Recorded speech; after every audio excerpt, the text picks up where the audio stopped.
C'est une visite très surveillée. Vladimir Poutine est en Autriche et les abords de la chancellerie sont désormais impénétrables.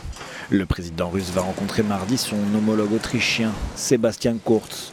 En attendant, il a accordé une interview à la télévision publique autrichienne. Un entretien qui a porté beaucoup sur l'Europe et Vladimir Poutine est apparu europhile. Nous ne souhaitons pas diviser l'Union européenne. Nous avons en fait intérêt à ce qu'elle soit unie et prospère, car c'est notre principal partenaire commercial.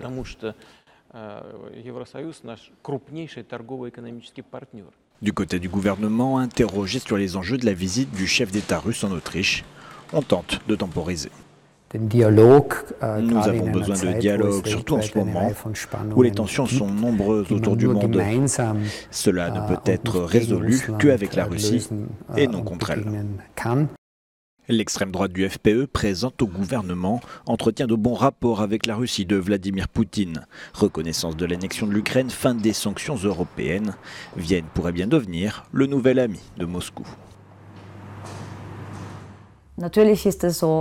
Bien entendu, du point de vue russe, toutes les opportunités sont bonnes à prendre pour sortir de l'isolement, principalement grâce à des accords bilatéraux. Et en ce sens, l'Autriche est un partenaire bienvenu.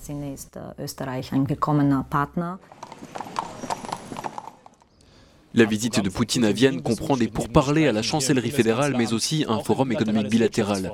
Récemment, le vice-chancelier autrichien a appelé à la fin des sanctions économiques contre la Russie. Néanmoins, le gouvernement autrichien se voit dans la ligne de l'UE et veut agir comme un pont entre l'Est et l'Ouest au cours de sa présidence de l'UE.